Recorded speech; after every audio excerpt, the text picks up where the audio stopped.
All right, welcome to Home Biz Tax Talk. My name is Lysandra Everett. I am the Home Biz Tax Lady, where I help home business owners win the tax game.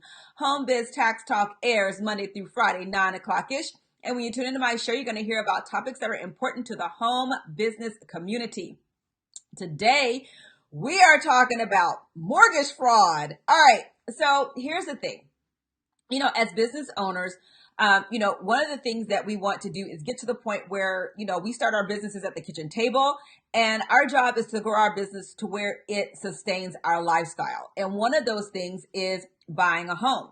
Now, one of the great things about being a home business owner is that you can write off all kinds of stuff. That is a lot of times, that is the reason why people get started in business. It's not the best reason to get started in business, but that's why a lot of people do it.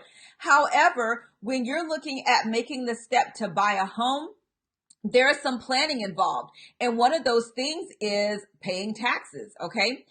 Because when you go to qualify for a mortgage, they're going to look at your taxable income. And if your taxable income is not one that supports the mortgage that you're trying to buy, then they're not going to be trying to lend you any money. All right. So that's why they look for your previous 2 years tax returns to see, what has your taxable income been? So that's why I'm saying as a home business owner, being self-employed, having your own business, all of those things meaning the same thing, you have to really think about what you're going to be doing, because when you're talking about buying a house, in order to qualify for a loan, you're going to be needing to pay some taxes for a few years. So that's why it's important in the planning process to understand what is required to qualify for a loan and like what that income needs to be. Because what happens is this. Okay, so I'm the home business owner. My business is going great. I am now trying to buy a home. Okay, so I file returns and I choose to not claim all of the expenses that I could, because I want to be able to qualify for a loan. Okay. So even though I might have all of these expenses I can claim, I make the conscious decision to not claim all of those expenses so that I can have a high enough taxable income in order to qualify for the loan. Okay, great. We file those returns, okay, and we qualify for the loan. We get the house, yay! Okay, so then we get the house. All right, awesome. But then this is where things go wrong. Okay, when that home business owner decides then to go back to try to amend the previous year's taxes to claim all of those expenses to reduce the tax liability from those particular years. That's when mortgage fraud happens, okay? So, and like for a lot of people, they're like, well, this seems simple enough, right? You just go back and amend and, I've already got my house and all of that. Absolutely not. That is not the end of the story, because this is what happens. Now, understand that it is a federal offense to lie on a mortgage application. So if you intentionally go back and amend those taxes, that means that you have lied on your mortgage application. You don't want to do that. And what happens? You're like, well, how does somebody know? Because that's the big thing. Like, how do people get caught, right? So what happens is lenders perform what's called a post-close audits. I couldn't get that out. Okay. And so when they pull your tax returns, they get your tax returns directly from the IRS. Okay. And so if you've gone back now and amended those taxes and then you've reduced your taxable income, you can, it looks like you committed fraud, and really you did. Okay. Because if you intentionally did not claim those expenses and then you want to go back and change the terms, right? That's what mortgage fraud is. So then what's the worst that could happen, right? Well, there's plenty that could happen.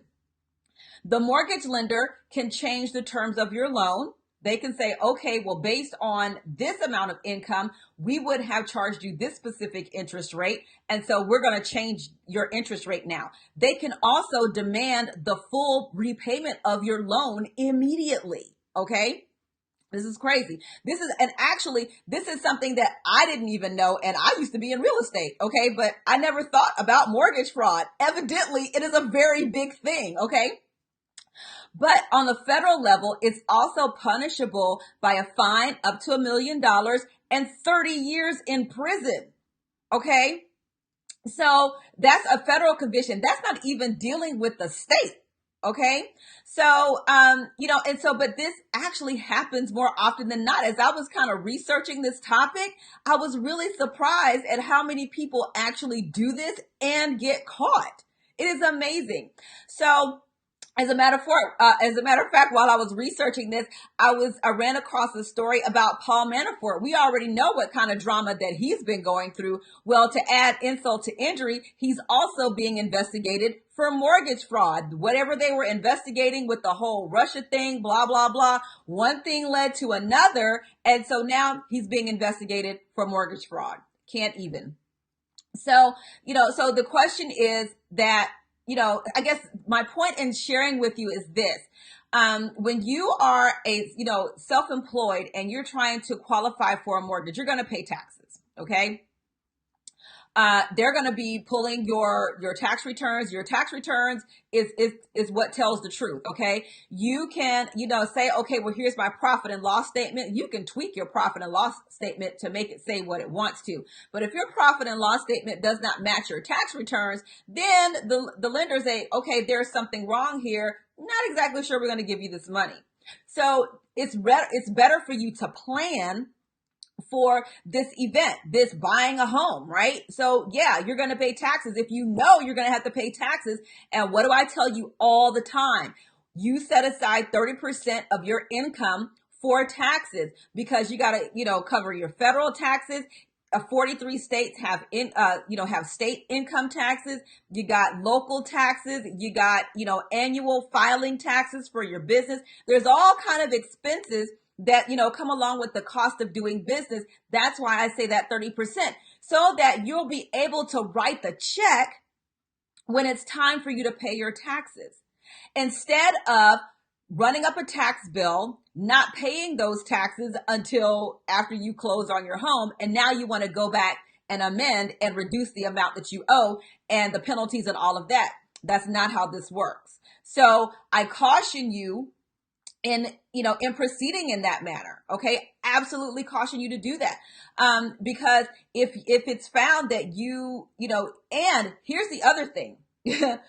When you file your tax returns, when you sign under penalty of perjury that everything is true and correct, okay, to the best of your knowledge and all that, okay? So then if you get this house and then you go back and amend, then that starts to raise the question. And the IRS pulls credit reports too. Okay, it doesn't take a genius to figure this stuff out. It's only a matter of time. And the question is it really worth the gamble to you to do that? Or you just want to go ahead and pay the taxes up front? This is why it's so important to have, the tax professional, the CPA that you can consult with so that you can plan to do these things in a way that's going to be comfortable for you, that you don't have to go back and try and do this stuff. Okay. That's what it boils down to. All right. So yeah, I wanted to share that with you this morning. I really hope this helps you out, as we grow our businesses. Like I said, our job is to grow our businesses so that we make money. Okay. We make money so that we can have a lifestyle and lead the lifestyle that we want to lead. Okay. But there is the cost, okay, to be the boss. There is the cost to owning a business. One of those things is paying taxes. Business owners pay taxes. I don't care how you slice it. All right. If you are making money, which is what you're supposed to do with your business owners pay taxes, whether it's estimated taxes or an end of the year tax bill. At some point, if your business is in profit, you are going to be paying taxes. That's just life. Okay. Business owners don't get tax refunds unless something has gone horribly wrong or you have overpaid in your estimated taxes. That's when you get tax refunds. Okay. But otherwise, that is just a part of owning a business. And if you are using that business to support your life, meaning like this is how you eat, okay, this is something to take into consideration in planning your life and moving forward and buying that, whether you already have a home and then you go into business for yourself and then, you want to move to a bigger home. You have to plan to do that. You just don't wake up one day and decide, I'm going to buy a house and think, okay, I've written everything off, haven't paid any taxes, so I'm going to be able to qualify for a loan. Doesn't work like that. Okay. So that is the tip for today. So thank you guys so much for hanging out with me. Again, this is Home Biz Tax Talk. We air Monday through Friday, 9 o'clock-ish. And you can come here to get your questions answered about your home business taxes. Have a great day, and I'll see y'all next time. Bye.